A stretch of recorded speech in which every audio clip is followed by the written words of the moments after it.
नमस्कार, आप देख रहे हैं राज प्रथम। मैं हूं आपके साथ वैष्णवी झा। बुलेटिन की शुरुआत करने से पहले नजर डालेंगे हेडलाइंस पर।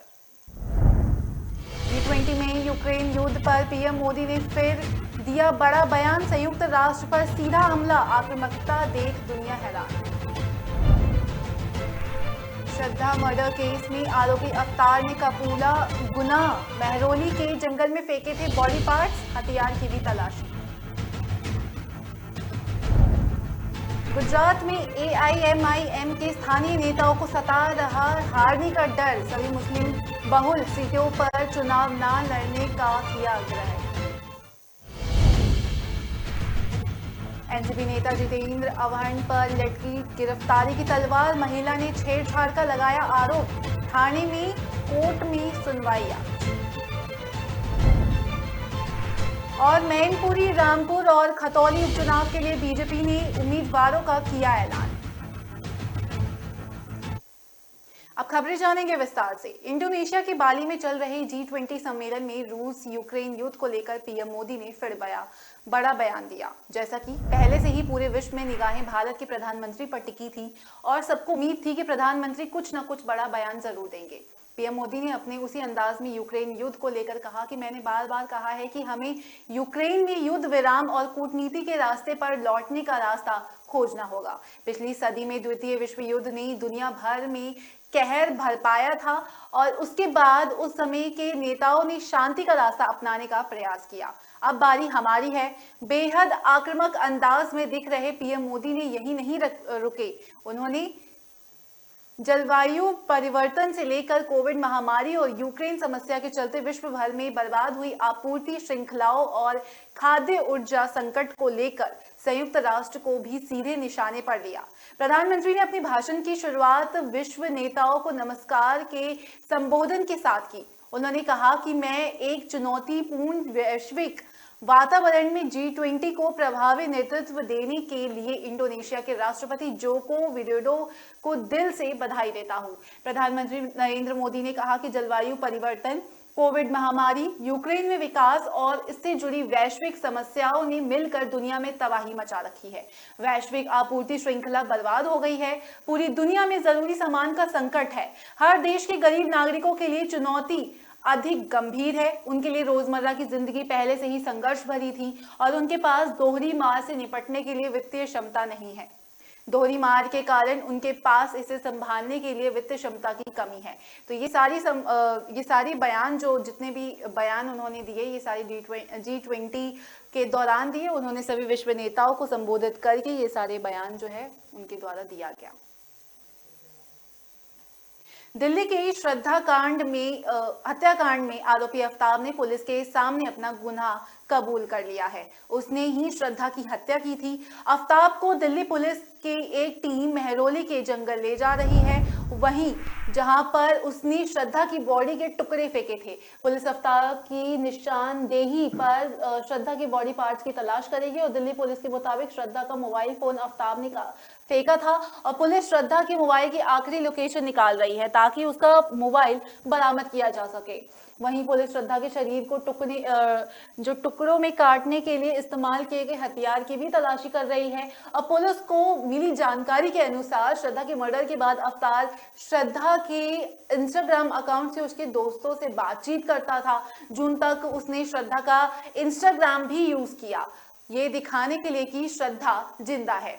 वहीं पुलिस इस एंगल पर आफ्ताब से और पूछताछ भी कर रही है और पुलिस के मुताबिक श्रद्धा के शरीर के अंगों को काटने के लिए सिर्फ एक हथियार का इस्तेमाल किया गया था। वहीं आफ्ताब ने शरीर के अंगों को काटने के लिए मिनी आरी का इस्तेमाल किया था। मिनी आरी अभी तक बरामद नहीं हुई है। वहीं अब तक की जांच में पता चला कि आरोपी आफ्ताब महरौली के एक मकान में पहले 15 मई को खुद शिफ्ट हुआ, फिर अगले दिन श्रद्धा को मकान पर लाया और 18 मई को उसकी हत्या कर दी। 18 मई को श्रद्धा की हत्या के बाद दूसरे दिन 19 मई को आफ्ताब महरौली गया और वहां से उसने शव को टुकड़ों में काटने के लिए आरी खरीदी, साथ ही बॉडी पार्ट्स को स्टोर करने के लिए फ्रिज भी खरीद कर लाया था। गुजरात में विधानसभा की सभी 182 सीटों पर आगामी 1 और 5 दिसंबर को 2 चरणों में मतदान होना है। सभी राजनीतिक दलों ने कमर कस ली है।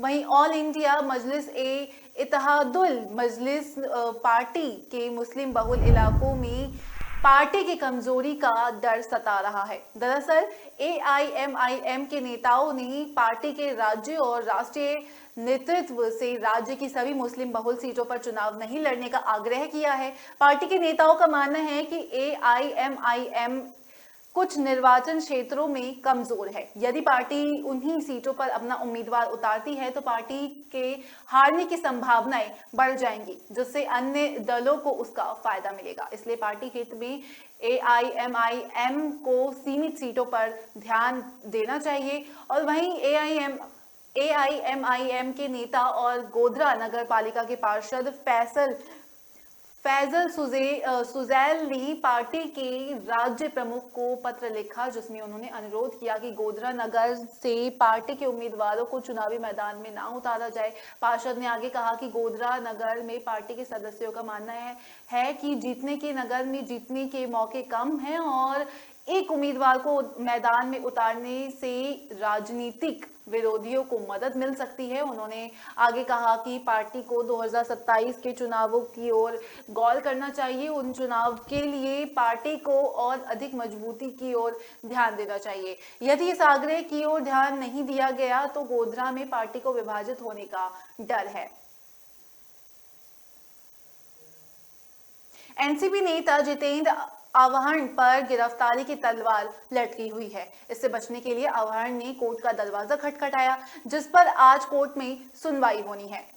मुब्रा थाने में जितेंद्र आव्हाड के खिलाफ छेड़छाड़ का मामला दर्ज कराया गया है। बीजेपी के एक नेता ने आव्हाड पर बदसलूकी का इल्जाम लगाया और जितेंद्र आव्हाड के खिलाफ मुंबई पुलिस ने दफा 354 के तहत एफआईआर दर्ज की है।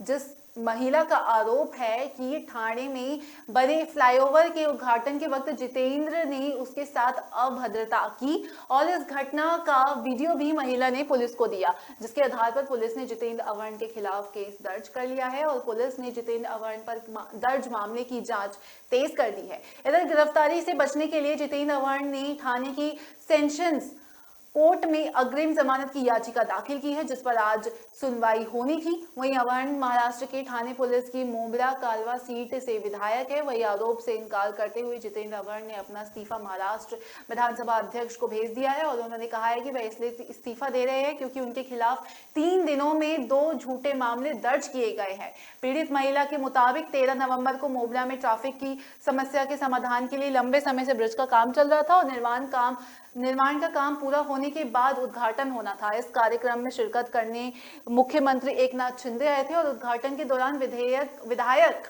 जितेंद्र आव्हाड ने उन्हें हाथ लगाकर हटा दिया था। उत्तर प्रदेश के मैनपुरी, रामपुर और खतौली सीट के लिए बीजेपी ने अपने उम्मीदवार के नाम का ऐलान कर दिया है। बीजेपी ने मैनपुरी उपचुनाव के लिए रघुराज शाक्य को अपने उम्मीदवार बनाया है और इन सीटों पर केंद्रीय चुनाव समिति से अंतिम मुहर लगने के बाद उम्मीदवारों के नाम का ऐलान किया गया और बीजेपी की केंद्रीय चुनाव समिति ने मंगलवार को यूपी उपचुनाव के लिए उम्मीदवार के नाम का ऐलान कर दिया। बीजेपी के मैनपुरी उपचुनाव में समाजवादी पार्टी की उम्मीदवार और अखिलेश यादव की पत्नी डिंपल यादव के खिलाफ रघुराज शाक्य को टिकट दिया। पहले से ही मैनपुरी में बीजेपी द्वारा शाक्य समाज से किसी उम्मीदवार को टिकट दिए जाने के कयास लगाए जा रहे थे। जिसके अलावा बीजेपी ने रामपुर विधानसभा सीट पर उपचुनाव के लिए अपने उम्मीदवार के नाम का ऐलान कर दिया। वहीं पार्टी ने आजम खान के गढ़ में आकाश सक्सेना को अपनी उम्मीदवार बनाया। आकाश सक्सेना को रामपुर में आजम खान के धुर विरोधी माना जाता है और हालांकि पहले भी आकाश सक्सेना के उम्मीदवार बनाए जाने की चर्चा की थी और बीजेपी ने मुजफ्फरनगर के खतौली विधानसभा उपचुनाव में राजकुमारी सैनी को टिकट दिया और राजकुमारी सैनी विक्रम सिंह सैनी की पत्नी है, जबकि सीट पर सपा गठबंधन से आरएलडी ने मैदान भैया को उम्मीदवार बनाया था। वहीं मैनपुरी में खतौली सीट पर 17 नवंबर तक नामांकन होगा और जबकि रामपुर सीट पर 18 नवंबर तक नामांकन होगा। इन सीटों पर 5 दिसंबर को वोटिंग होगी और 8 दिसंबर को वोटों की गिनती होगी। वक्त तो चला एक छोटी सी ब्रेक का, बने रहिए राज प्रथम के साथ।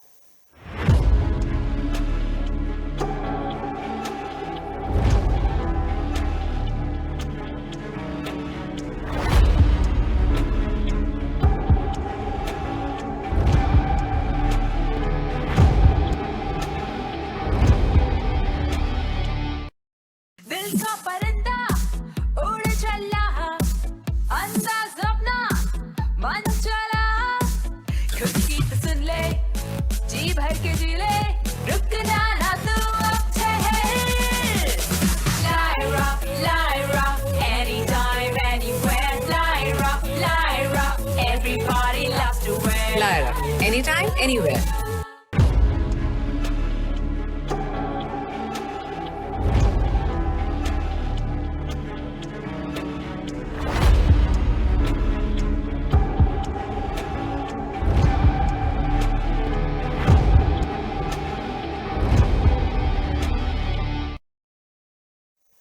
ब्रेक के बाद स्वागत है आपका। रुक करेंगे अगली खबर का। झारखंड के मुख्यमंत्री हेमंत सोरेन को बड़ा झटका लगा। प्रवर्तन निदेशालय ने उनके अपील को खारिज कर दिया। सूत्रों से मिली जानकारी के मुताबिक सीएम ने ईडी को पत्र लिखकर उन्हें पूछताछ के लिए 17 नवंबर की बजाय एक दिन पहले यानी कि 16 नवंबर को ही पूछताछ के लिए बुलाने की अपील की थी। इस पर ईडी ने तकनीकी दिक्कतों की वजह से अपील को खारिज कर दिया। और आपको बता दें कि अवैध खनन मामले में ईडी ने दूसरा समन भेजते हुए सीएम सोरेन को 17 नवंबर को हाजिर होने के लिए कहा है। इससे पहले इस मामले में ईडी ने सोरेन को 3 नवंबर को एयरपोर्ट रोड स्थित ईडी मुख्य कार्यालय में पूछताछ के लिए बुलाया था। इस समन के बाद हेमंत ने 3 सप्ताह का समय मांगा था, जिसके बाद ईडी ने 17 नवंबर को नई तारीख निर्धारित की थी। फिर हेमंत ने निर्धारित समय के एक दिन पहले 16 नवंबर को पेश होने के लिए समय मांगा, लेकिन ईडी ने उनकी मांग को खारिज कर दिया। इससे पहले जब ईडी ने पूछताछ के लिए सोरेन को बुलाया था तो उन्होंने 3 सप्ताह का समय मांगते हुए जो है वो ईडी ने 17 नवंबर का जो डेट है वो फिक्स कर दिया था। वहीं सोरेन ने जांच एजेंसी को पत्र लिखकर कहा था कि उनका व्यस्त कार्यक्रम है, इसलिए उन्हें 3 सप्ताह का समय देना चाहिए।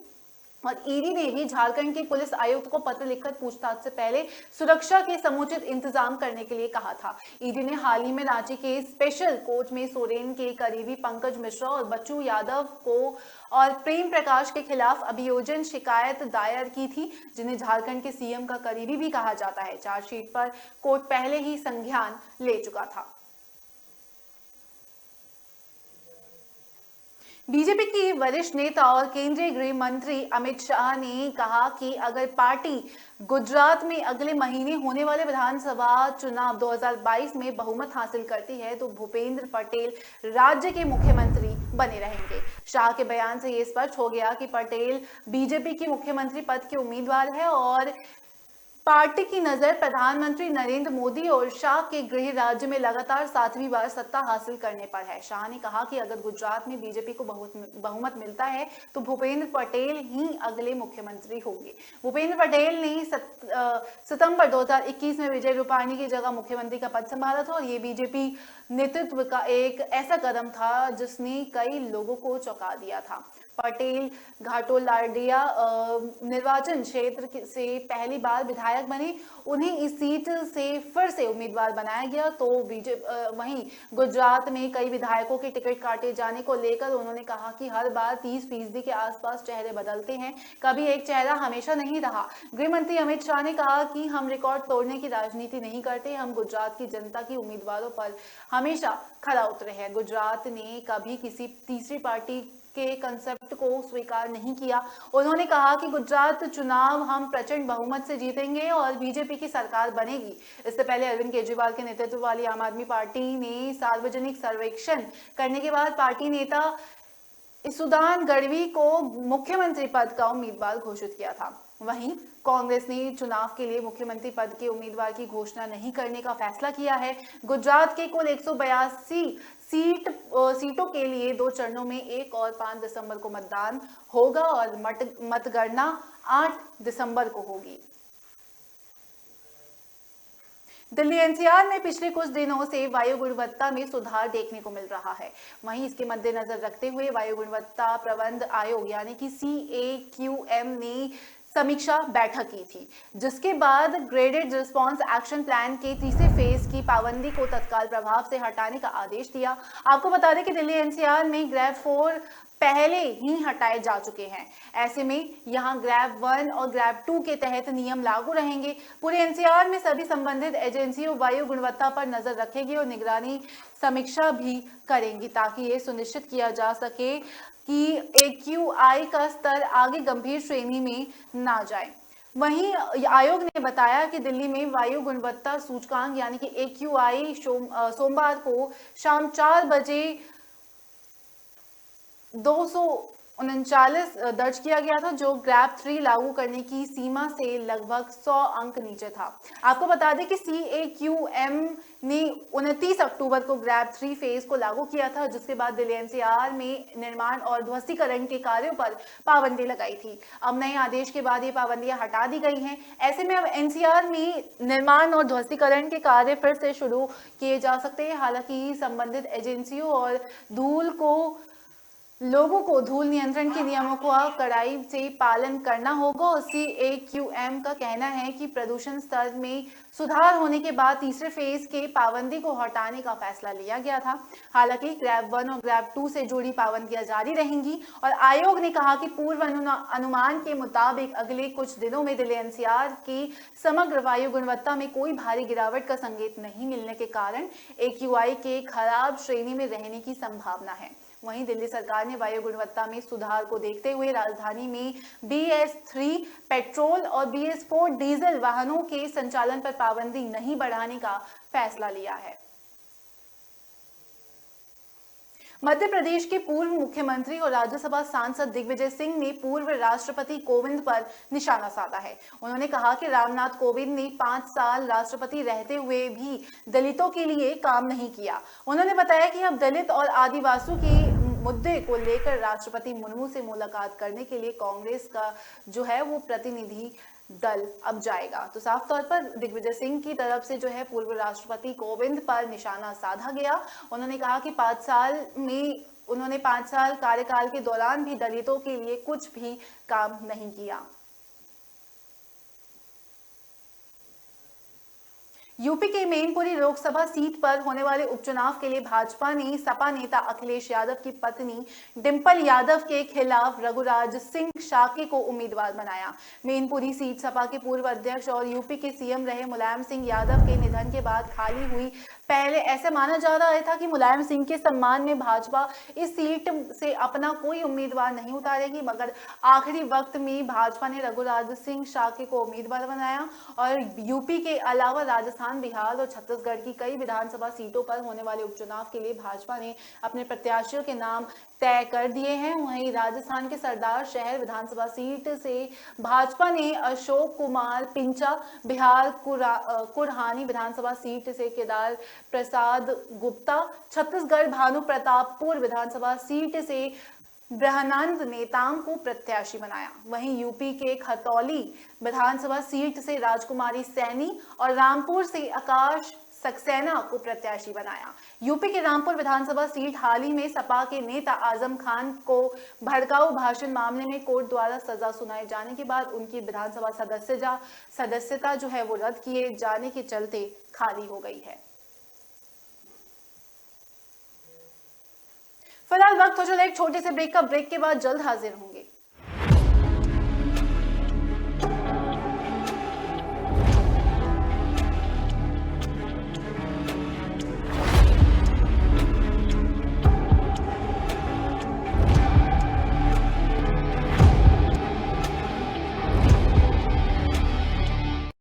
हर चीज का भाव बढ़ गया है।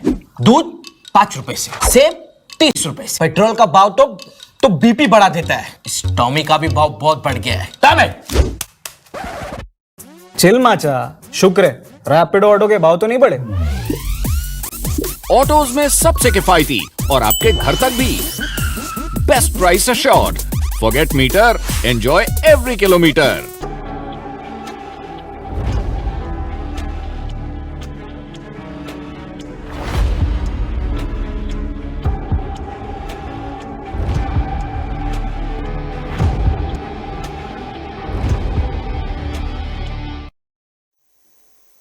ब्रेक के बाद स्वागत है आपका। बढ़ेंगे अगली खबर की ओर। उत्तर प्रदेश के गोरखपुर में सिवान के 3 लोगों की लाश मिली है। पिता और उसकी 2 बेटियां फंदे से लटकी मिली थी। वही घटना मंगलवार सुबह की बताई जा रही है। इनकी पहचान जितेंद्र श्रीवास्तव और उनकी 2 बेटियों के रूप में की गई है। ऐसा कहा जा रहा है कि आर्थिक तंगी से परेशान होकर इस तरह का कदम उठाया गया। हालांकि जांच और पोस्टमार्टम रिपोर्ट के बाद ही सब कुछ स्पष्ट होगा। घटना गोरखपुर के घोषी पूर्वा मोहल्ले की बताई जा रही है। फॉरेंसिक टीम मामले की जांच में जुटी हुई है।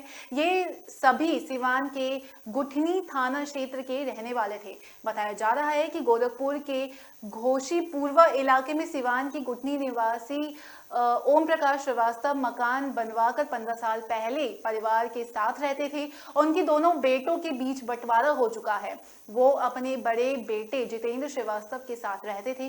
कैंसर से पीड़ित जितेंद्र की पत्नी की फरवरी 2020 में ही मृत्यु हो गई। उपचार में ज्यादा पैसा खर्च होने की वजह से परिवार आर्थिक तंगी से जूझ रहा था। जितेंद्र सिलाई का काम करता था और उनके पिता गार्ड की नौकरी करते थे। वही जितेंद्र के पिता ओम प्रकाश सोमवार की रात ड्यूटी पर चले गए थे और मंगलवार की सुबह 7 बजे लौटे तो मुख्य दरवाजा खुला था। अंदर जाकर देखा तो अलग अलग कमरे में उनके बेटे जितेंद्र और पोती 16 वर्षीय मान्य और 14 वर्षीय मानवी का शव पंखे से दुपट्टे के सहारे लटका मिला था।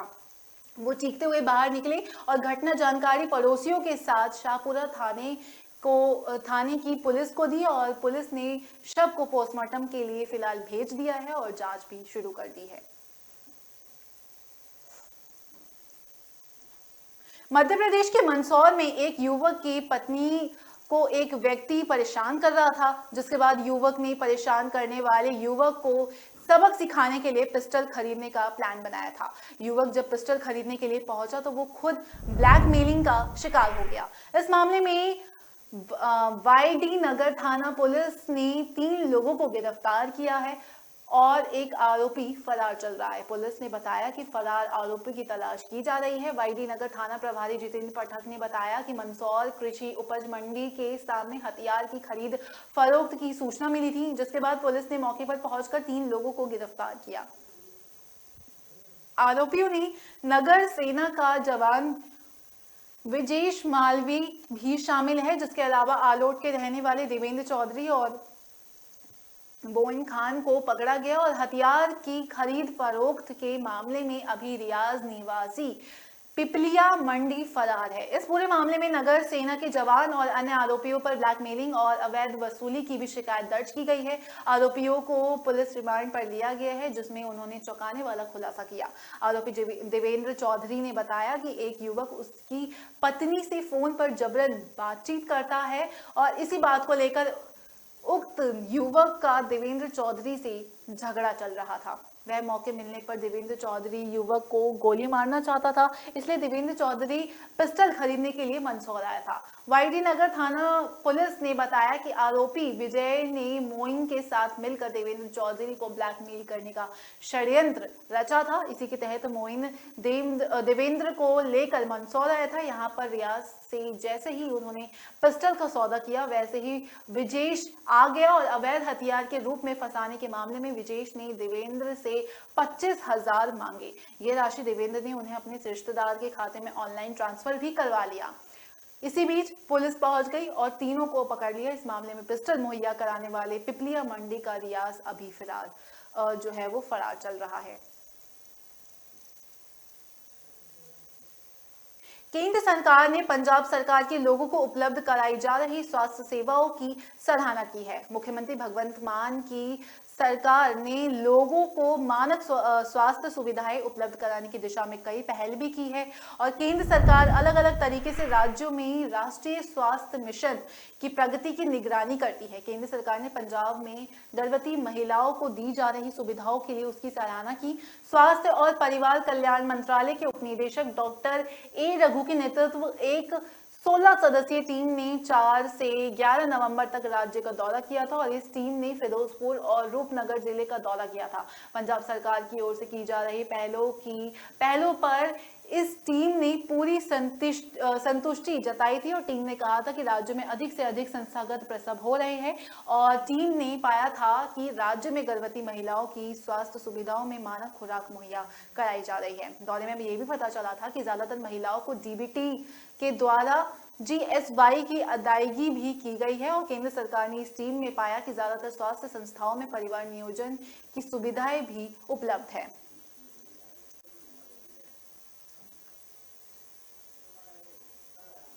कच्छ पश्चिम के पुलिस अधीक्षक सौरभ सिंह ने बताया कि एक महिला को डूबने से बचाने के प्रयास में एक ही परिवार के 5 लोग कच्छ की नर्मदा नहर में डूब गए। पुलिस ने सभी शवों को बरामद कर लिया है और एसपी ने कहा कि पानी लाते समय महिला नहर में फिसल गई थी और कच्छ पश्चिम के एसपी सौरभ सिंह ने कहा कि पुलिस ने जानकारी देते हुए बताया कि मुंद्रा के गुंडाला गांव में नर्मदा शहर में परिवार के 5 सदस्य डूब गए।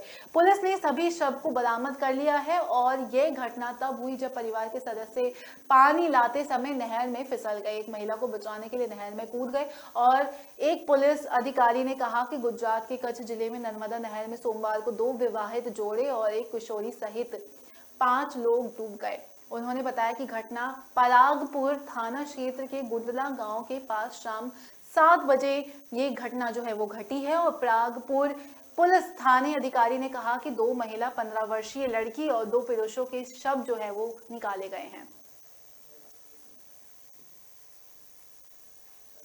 यूपी के बांदा में आज एक तेज रफ्तार अनियंत्रित ट्रक सड़क किनारे लगे नल से पानी भर रहे स्थानीय लोगों के ऊपर पलट गया।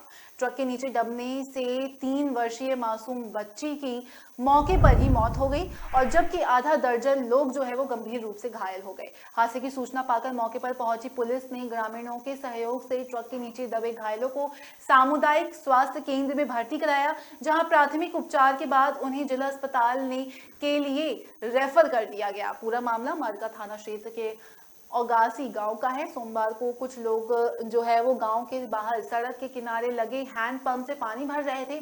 उसी समय वहां से गुजरने वाला एक तेज रफ्तार ट्रक अनियंत्रित होकर पानी भर रहे लोगों के ऊपर पलट गया। आधा दर्जन से अधिक लोग जो है इस ट्रक की चपेट में आने से गंभीर रूप से घायल हो गए, जबकि एक 3 वर्षीय मासूम की ट्रक के नीचे दबने से मौत हो गई। इस हादसे के बाद मौके पर चीख पुकार मच गई।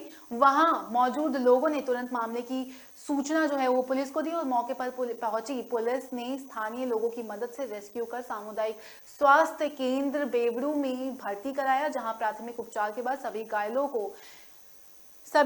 को जिला अस्पताल के लिए रेफर कर दिया गया। वहीं बच्चों के शव को कब्जे में लेकर पोस्टमार्टम के लिए भेज दिया गया। फिलहाल इस बुलेटिन में इतना ही। मुझे दीजिए इजाजत। नमस्कार।